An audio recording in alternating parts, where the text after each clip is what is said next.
Chapter 7, Managerial Accounting. The course is Accounting for Managers. So let's see what this managerial accounting is about. What's the definition of the managerial accounting? That's a field of accounting. You're still on the accounting side, but now we're not going for the reporting. For the external users, we're going to go with the reporting for the internal users, which we're going to use the same financial information that we used to use for the financial reporting, but now we're going to prepare the reports only and only for the internal users so they can make management decisions and to influence the operations and operating functions of the company. Also, it's called management accounting. Some areas you may even see it as a cost accounting. Cost accounting is another term that is used for managerial accounting. Now, what we're going to explain, we're going to go over a few chapters here. Now, it's not going to be the chapter 1 and chapter 2, different number of chapters, but anyway, first I'm going to explain the substance of managerial accounting, various cost concepts, how those concepts apply. Then we're going to calculate a little bit cost for the service manufacturing company. And we're going to analyze something very interesting, which is called cost volume profit analysis and the relationship between the cost volume of the sales and the profit of the company. Then we're going to talk about a little bit about management decisions, and we're going to touch present value data, and we're going to evaluate the impact of those decisions on the inventory and as you can see, we're going to talk about the profit and how can we control the cost and how can we use this in the capital investments. So let's go with the managerial accounting and managerial accounting basis. First one is the managerial accounting applies to all type of businesses. It doesn't matter what kind of business you're running. The main three types of business are for profit, obviously, are three type of main business. One is service, the other one is merchandising company, the third one is the manufacturing company, also for profit. Now, can we apply managerial account for the non-profit organization? Yes, absolutely, we can do that.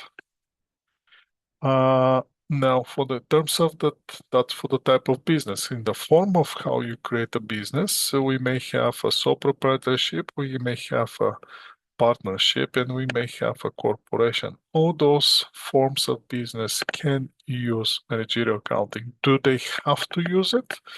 It's optional. Do they want to use it? Most likely they will. Now, the other thing will be the strategic cost management. We can use it in the team members in the production, in the marketing, engineering, and it's going to help you for the making decisions. That's why you need the managerial accounting in order to make a decisions. Now, are you going to make the right decisions? We cannot say, but at least managerial accounting going to give you the information so you can make the rational decisions. Which are the similarities for between the managerial financial accounting? Both, obviously, both system or both type of accounting or both areas of accounting, we're gonna draw the information from the same source.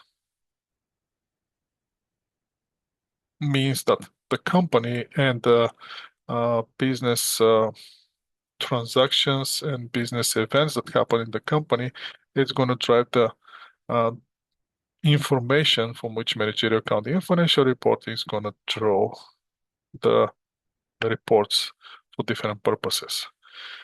Also, we're going to need those economic events to be quantified and communicate to the interested party. Again, financial reporting dealing with the outsiders, where the managerial accounting for the insiders. Differences in managerial accounting focuses on the present and what can I do today in order to change the future. Right? You have to understand the future is not a distant time, somewhere far, far, far beyond. No, the future is 1 second ahead of us. So interestingly enough, in order to understand this is, watch this. I'm going to start now the sentence, which right now is the beginning of the sentence is in the past, And by the time of the finish this sentence, I'll be in the future, which future will be 1 second by the time I finish the sentence. So right now, since I'm in the middle of the sentence, the start of the sentence is in the past, but the end of the sentence is it hasn't happened yet. It's somewhere in the future. Where exactly in the future will be depends when I'm going to finish the sentence. That's how we have the three dimension of the time in one sentence, depends on the sentence. In the beginning of the sentence, once you're in the middle of the sentence, you're already in the past. Sorry, you are in the current, but the start of the sentence, it's already in the past. End of the sentence, it will be in the future. So where the future is, the future is not after 5 years, not after 10 years. The future is right in front of you. So if you want to change the future, start doing something today. Financial accounting obviously is going to focus only and only on the past, and we're going to represent what happened in the past in form of the reports. And again, primary users for the managerial accounting will be the managers. So let's see another classification here based on the future primary users for managerial accounting inside the managers, where the financial accounting is preparing those reports for the creditors and lenders and the regulators and investors, which part of the investors are the shareholders. Type of the frequency of the reports for the managerial accounting, we want it as soon as possible, as quickly as possible, as frequently as possible. Where the financial reports, we are limited on the quarterly, annual. The shortest report that we're preparing for financial statements is monthly. Purpose for the report is the general purpose for the financial accounting, where the managerial accounting is very specific purpose in order to make a specific decision. Content of the report, obviously, on the financial reporting, we're going to evaluate the company as one, as a whole. Means we're going to draw different conclusions based on the ratio analysis, but that will be based on the financial reports, which are required to be done by the financial reports preparers in the company. When the managerial accounting, the content of the report, it's not going to be the company, it's going to be the product, it's going to be unit, it's going to be a production line, it's going to be subunit, it's going to be some geographical area, anything that can possibly we can influence today in order to change something in the future. What's the verification process? In financial accounting, we have auditors which can verify the information, where in the managerial accounting, we don't need auditors asking too many questions. So for that reason, we can go with the first question here, which of the following statement represent a similarity between financial and managerial accounting? And as you can see, now there are two ways to answer this question. One question is to look for the right answer and then choose the right answer. The other option is to eliminate the wrong answers and stay with the right answer. By knowing that if you have 5 options for the answers, 2 of them are completely stupid. One of them is around 50 to 60% correct. And then that leaves you for the option on the 50-50. So which of the following statement represents similarity between the financial and managerial accounting? Both provide information useful to external users. Obviously, they don't, so that's eliminated. Both are governed by the standards. Since we already in managerial accounting, we're not applying standard. That's automatically eliminated. Let's go the last one. Both are concerned solely with the historical transactions. That's partially correct. But managerial accounting is mostly concerned about the future. Both rely heavily on the published financial statements. They do not. Basically, they're relying on the internal financial statements, both of them. So who rely on the published financial statements? Those will be the investors and creditors. So that will be eliminated. So now we're living with the between C and E. C, both is concerned solely with the historical transactions. Yes, they are. But again, managerial accounting is mostly focused on the future rather than on the past. Both uses data from the organization accounting system. Obviously, we cannot prepare any of those reports if we're not using organization accounting system. So the most logical answer will be C by eliminating every each of those. Now, what do we have on the managerial accounting? Uh, every managers, every manager which expect you to become a manager have to do certain activities in order he to fulfill his duties. First and the most is the one that I asked you to do during the past time that we had between Friday, Saturday, Sunday, Monday, and today, is you to sit down and think about what's your goal. What do you want to achieve? What do you want? Once you find out what you want and what your objectives are, then you can start planning directly and controlling. Let's see what the planning is. Planning is the oriented towards the future. So you're gonna look ahead and gonna start doing a different um, alternatives, which gonna bring you to only and only one place. What do you want? So for that reason, first you start to identify what's your goal. If you don't have a goal, there's no managerial, there's nothing to manage. You understand this? If you don't have a goal, then anyway, you're not going anywhere. Why do you have to plan to go somewhere when you don't even know where you're going? And does it really matter how you're gonna go there since you don't know where you're going? So for that reason, again, in order everything to make sense, in order to manage something, in order to make a plan, you have to have a goal. Once you have the goal, then you're going to start to establish the objectives. When you want to achieve this goal on the short term or the more long term, how are you going to maximize the profit? So now the objective is for the business, itself. I'm not talking about the personal now. The business can be to maximize the profit, increase the market share, commit environmental protection, contribute to the social programs if you're a non-for-profit organization. Now, the key objectives will be always and always to add value. If that's your objective in your life, if that's the only objective in life, you'll be extremely successful. Not just successful, you're going to be extremely successful to add value. Now, to what you're going to add value, it doesn't really matter. Are you going to add value to yourself, or are you going to add value to your family? Are you going to add value for your business that you're running? Are you going to add value for the employer that you're employed under?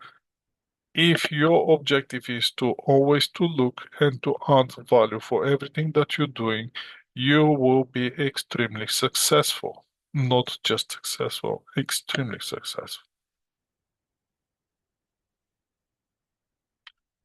So, directing. Why do we need the directing? Because people usually forget what they want. They see some distractions on the road that they're going to get what they want, and they get distracted and they forget and they get frustrated and they get lazy and they get tired and they get so many things, so many excuses. So for that reason, we have, if we're going for the directing, now you have to understand that two type of characters or two type of approaches. One approach is the person who wants to achieve something. If the person wants to achieve something, he's going to find a way to get it. And there's a second approach, which the person doesn't want to achieve anything. And if you don't want to achieve anything, you're going to find all the available excuses not to do anything. The question is, what do you want? Which one of those for you going to be? So that's why you need to directly motivate yourself. Because sometimes you're forgetting. Sometimes you're forgetting what you want. Sometimes you're forgetting that you have to stop making excuses and find a way to do it. Again, if there's a will, there's a way. If there's no will, there's no way. So what you have to do, you have to coordinate the deserve activities, including the resources that you have available. You have to implement the objectives that you already create in the planning stage of the management. You have to provide this incentive to motivate not only employee but motivate the everyone around you so they keep doing what they're doing. Obviously, you have to hire and train and including executive managers, supervisors, anyone in order they to understand what you're trying to achieve and help them to understand how you want to be achieved. So controlling is the one, the stage of the management which helps you to assess where you are compared your planning stage. Remember, on the management, when you set up your goal, then you start doing the plan. Right? During the control process, you're gonna identify where you are compared where you're supposed to be. Where is your actual achievement? Where you're comparing the actual results with the what you expect to be on the planning stage. And then once you make the comparison between the actual and the budget in this case, or the planning stage, then you're going to start finding differences. If you find the differences which you don't like, you have to take a corrective action and you're going to start changing it. Why do you need to make a changes? Because remember, you have a goal. If the actual doesn't fall, it's fall behind to where you plan to be, that means you're stepping away from your goal. If that's the case, and you're still falling apart and you're still creating distance between yourself, the reality that you are in, versus the planning stage of your goal, maybe that's not your goal. You have to change your goal. But again, the only controlling purpose is to find where you are compared to where you're supposed to be in order to achieve your goal. Nothing more, nothing less. So basically use the controlling for your personal benefits. So you can, through the motivation to achieve what you want to achieve. Obviously, we're going to use the formal system for evaluation. In the decision making, when you start doing the making of decisions, the decisions you have to make through any of those stages of management during the planning, during the motivating, directing and motivating, and during the controlling. Let's see another question here. Which of the following statements describe the function of the management? Identify either planning, directing, or controlling. First one will be preparing the budget and compare that to the actual result achieved. That most likely will be planning, directing, or controlling. Which one do you think? Let's go quickly over this.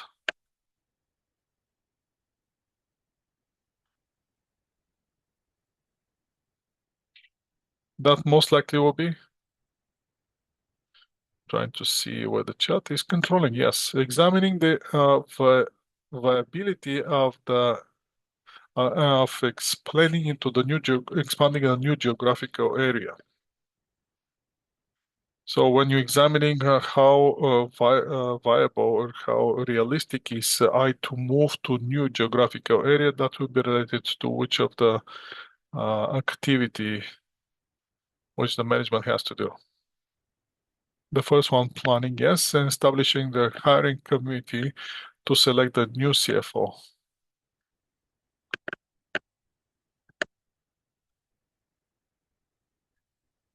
There's not much left here. We used the other two, so most likely this one will be the third one, not directing. Now let's move to the next one. We'll move further and see how are we going to achieve this. Now, in order to achieve the objective that we need, we have to have a proper organizational structure. Again, if you are sole proprietorship and you're the only one who work in the company, then it's easy. You know what you have in your mind. You don't have to, as long as you motivate yourself and as long as you control yourself, you're on the right track. But that's not always the case, does it? Isn't it? So that means that yes, at some point you're going to start getting busy, and then you start hiring people. Once you start hiring the people, you have to deal with those people. So now you have to put them in the right organization and organize the company in the right way so they can bring more value to you and to the customers.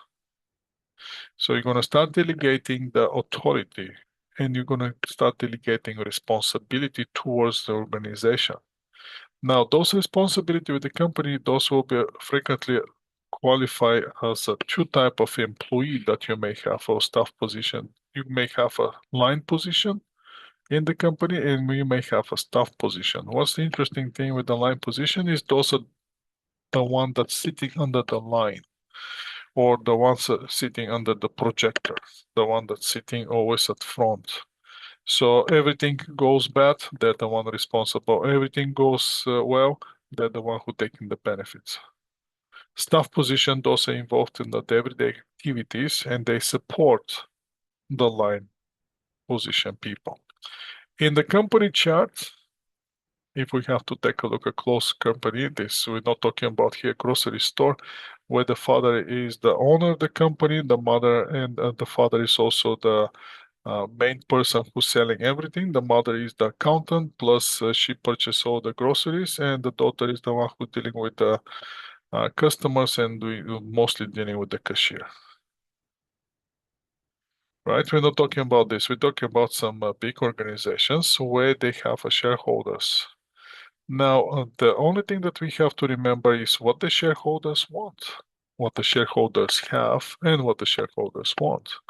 Remember, shareholders are your investors, so what they have something that they want to invest. Can you invest something other than money? Very questionable. So that means the money is the only one that you can invest.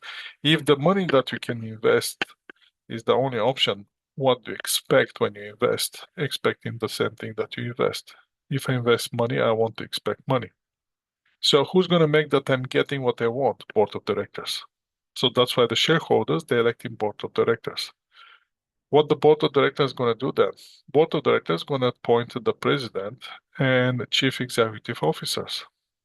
If something goes bad, those two people, they're going to respond or they're going to report directly to the board of directors.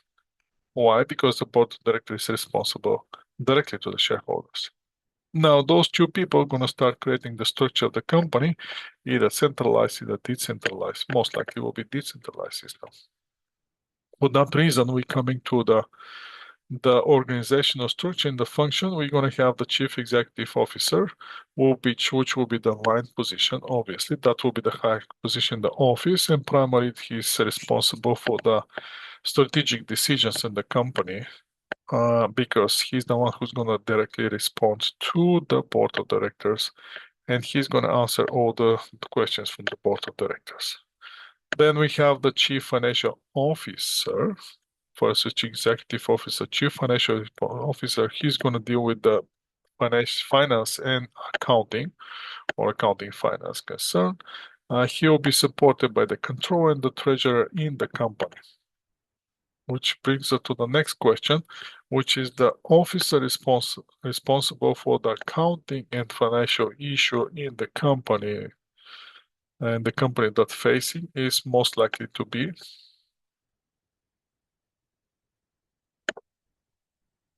that will be the chief financial officer. And yes, you're right. So let's keep going with this. Now, in order to have a successful business, you have to keep good ethical standards. Why do we need ethical standards? Because most of the problems in the business, and not only the business in the world, coming because of the people who doing unethical activities which affect every each of us. For that reason, major corporate scandals, uh, those involve mismanagement or ethical problems or even criminal behavior. Some of the causes will be the greedy corporate executive, lack of overseeing by the board of director, poor work, external auditors, and lack of the overseeing of the audit committee, anything that is not appropriately done by the organization. Creating a proper incentives. Through the proper incentive, we can motivate people to ask in the best interest of the company. What we have to do, we have to monitor and evaluate the employee.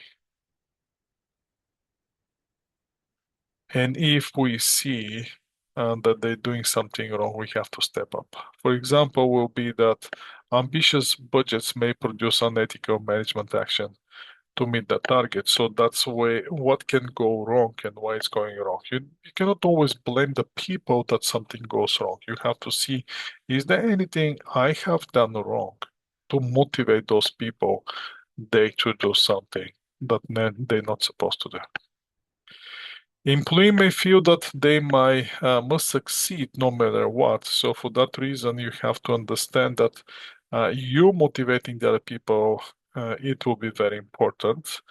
The other one will be ineffective or unrealistic control may result in declining quality of the product. So in order you to create a environment which is ethical and which is the right environment for your business to grow, you have to think 3 times and you have to think how to motivate and how you create the incentives which motivates the people around you to achieve what you want. We can use the code of ethical standards. The code of ethical standards usually every time when something bad happen in economy and affect the global environment, there's regulators that step up and start changing the existing environment in order to prevent those things to happen again. Which is kind of, for me, it's kind of too late because those regulators should be more proactive in terms of preventing something to happen rather than responding to something that already happened. For the corporate social responsibility, we can come to the point of the triple P, which is the people, planet, and the profit. So from that one, from the P, which line does not include the triple bottom line does not include which of the following? If the 3 P's are people, planet, and profit, which one of those is not included?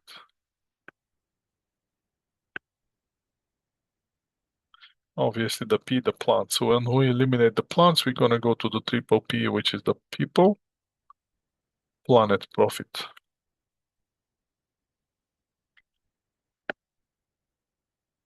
Service company, what we're gonna do in the service company or type of businesses that we have. One is the service.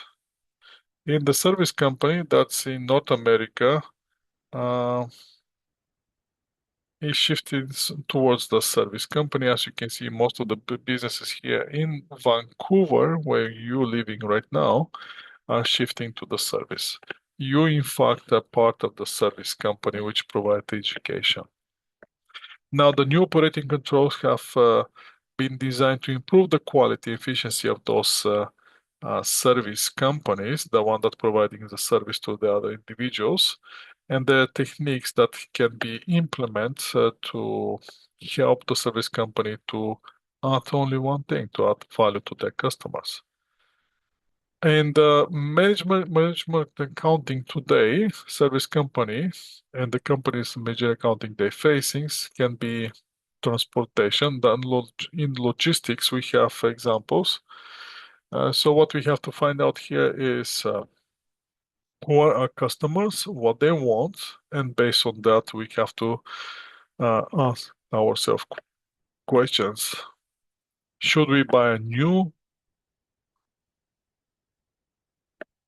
vehicles in order to do the transportations, or should we use some second hand? And should we service new customers, new routes, uh, package delivery services on the telecommunication? Who will be our customers? What they want? How can we improve? How can we add more value to our customers? From the professional services, we have those lawyers, accountants, dentists, even doctors in the way they're working here in BC. They also, uh, I'm talking about the specific doctors, which is the high level doctors, which you have to wait 3 to 6 months to see them. Those are the specialists. And then you have the financial institutions in forms of bank and the other financial advisors, which the only reason that they need you is because you have something that they want, which is money. Now we're going to the value chain of the company. Now, knowing that most of the businesses in North America are service-oriented businesses, is there any other businesses? There are other businesses like merchandising business and manufacturing businesses. In the manufacturing businesses, we have to go through the different processes in order to add value to the customers. Again, we adding value only and only to the customer. For that reason, let's see what will be the in manufacturing company, the value chain. Again, why is called value chain? Because on the every stage of this uh, chart, we adding more value to the customer through adding value of the product.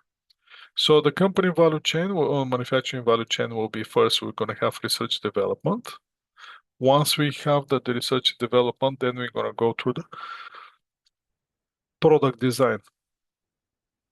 Once we design the product, we're going to start our production. In order to start the production, we have to get the raw materials so we can start our products. Eventually, we're going to produce our products. Once we produce our product, somehow magically, we have to transfer that product into the hands of the customer. How can we do that? First, we have to make sure the customer understand that we have something that he needs. So we have to do our marketing campaign and hope that that's going to convert into sales. Once we do the sales, magically we have to move the item or the product from our warehouse to the hands of the customer.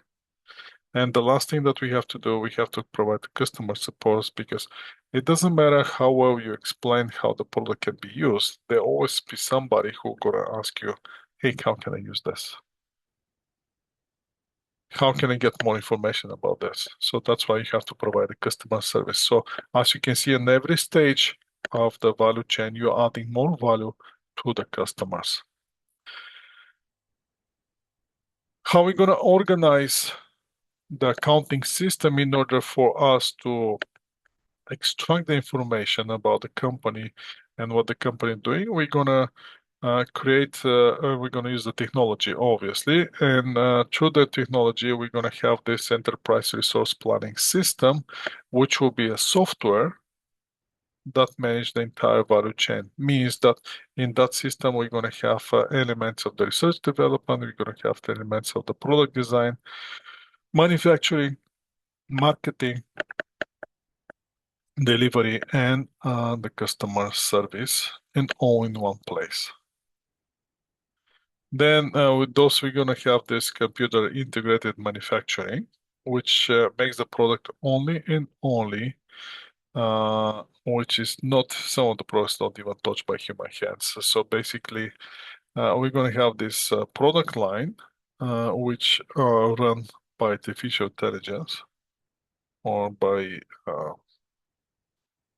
yeah, it's artificial intelligence all over.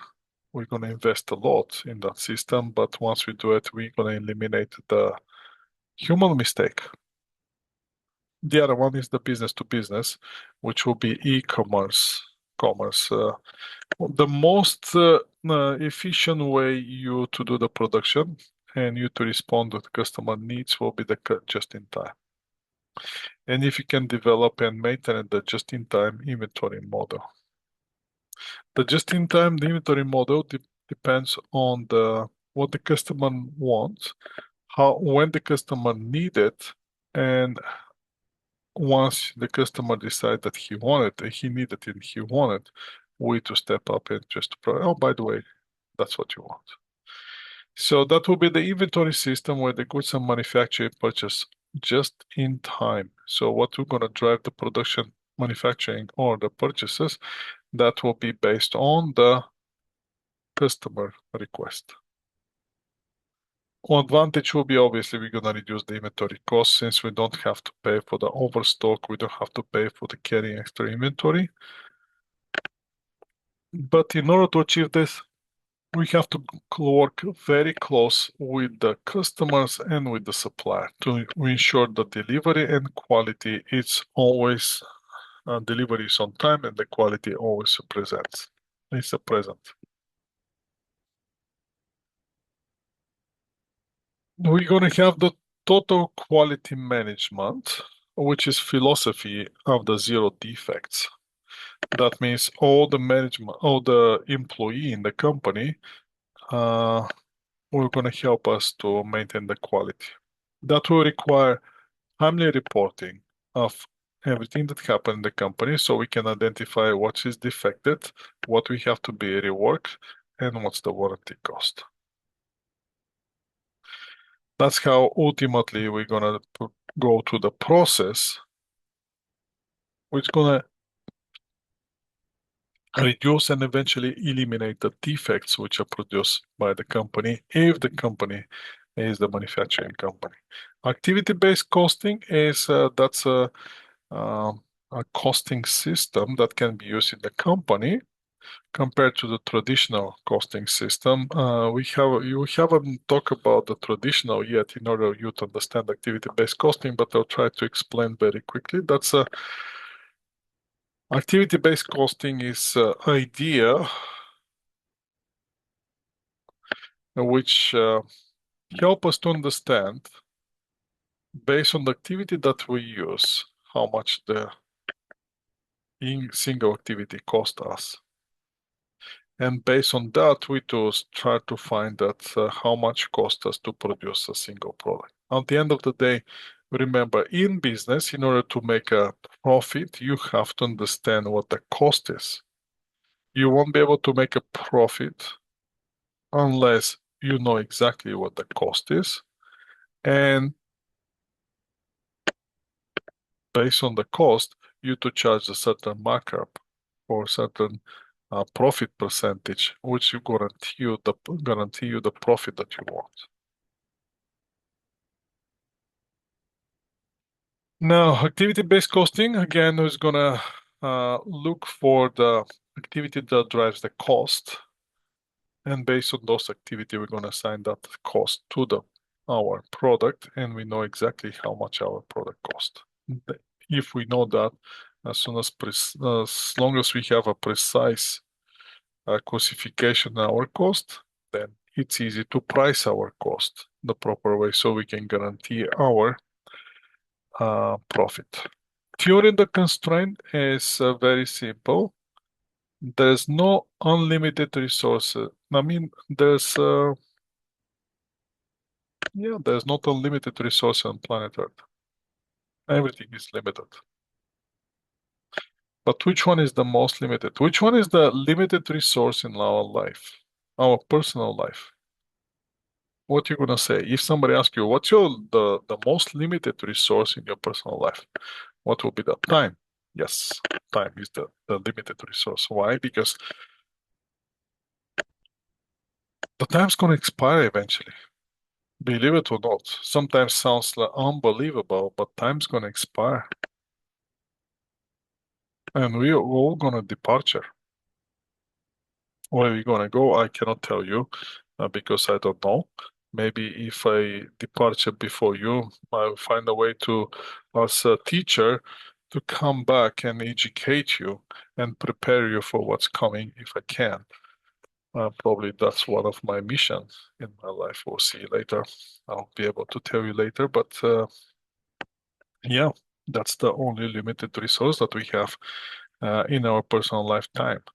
Now, in the company, is that true? In the company, since the company is have unlimited time or unlimited the corporation, if you create a corporation, then you're facing unlimited or the company is going to work on the unforeseeable future since the shareholder is going to change, then you're going to have to find a different constraints which don't help you or restrict you to achieve what you want. Those are called bottlenecks. Finding the bottleneck is going to help you how to overcome the bottleneck and how to open the company for the higher profits. Lean manufacturing, that's a very interesting idea with the managerial accounting. Lean manufacturing is basically we're producing only and only the amount of the products which the customer wants, close to the just in time, but here we are getting the information directly from the customer. So basically, for the lean, most productive require that little direct labor to complete due to the large part of advance of automation. So basically, one thing is to move more to the automation system rather than to the manual labor. We're going to work directly with the supplier, so the supplier is going to drive the quantity that we have to produce on the single product. So we're just producing exactly how much the market can take. And that helps with our inventory. That's also one of the variation of just in time. Managerial accounting in the lean manufacturing, we're going to define the value. We're going to identify the value streams. We're going to make a value streams flow. We're going to implement this pull system, and we're going to start striving to perfection. Balance score is another idea in the managerial accounting. I'm going to briefly, very, very quickly explain the balance scorecard. Balance scorecard is the assessment tool which can help you to evaluate the performance and how the strategy of the company works, and you can communicate the strategy of the company towards entire the company. In order you to do that, you have to understand the balance scorecard. We have four performance measures. One is related to the financial uh, performance. The other one is the internal customers perspective. Then you're going to have internal business process perspective, and then you're going to have learning and growth perspective. How exactly works is you have to understand the financial statements always going to give you what happened in the past. Based on what happened in the past, that's why you have what you have as financials. Now the question is there anything you can do? There's nothing you can do because the past is already past. The only thing that you can do is to change something in the future. How? By understanding from where the finances come from. And in the company, the only source of the finances that's coming from, or the resources in the company coming from the customers. So if you don't get enough, that's because the customers not give you enough. So what you have to try to understand is what the customer wants. Once you find out what the customer wants, you try to adjust your internal business process to produce the products and to provide the services to the satisfaction of the customers, which later going to pay you the money, which going to transfer in the financial statements. Now you have two options here. Either you already have the capacity in your internal process to implement what uh, the new technology, so you can produce the product that the customer actually wants and like, so they can help you to get more, to increase the revenue, or you have to go back and learn and growth. Once you learn and growth, you're going to implement whatever you learn and grow in the internal process. That's going to make your products better, more desirable than the customers. That's going to bring you more customers. More customers means more sales. More sales means more revenue. More revenue means more profit. Yesterday, I was talking to one of my students, and he told me one very, very interesting things. You have to, again, when you start your own business, you have to understand the nature of the business. You have to understand the environment. You have to understand if you want the country that you're doing the business. If in some country, the only objective is you to generate profit by knowing that you have so many customers. So technically, you don't want repetitive customers. You want A single customer, and you can charge him as much as you can because your objective is not to retain that customer. You just motivation is just to have one customer because you have so many of them. In some places, when you have now the number of the customer is limited, then in that environment you want to retain the customer. But again, you have to understand what the customer uh, want and what's the customer structure in your business. One of the questions here is all the activity associated providing the product services referred as value chain, quality management, just-in-time inventory, or activity-based costing. That will be the value chain, yes. And the last one is which of the following is not type of the 5 principle of lead manufacturing.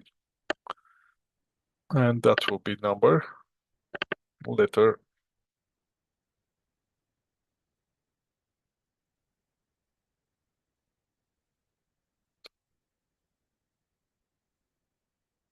Let's see which were those 5. Letter B, somebody says, define the value, identify the value stream, make a value stream flow, implement the pull system, and strive to perfection. So which one of those are here? Respond to the customer demand, identify the value stream, specify the value, aim to reduce the defective units. Is that part of it? Probably not.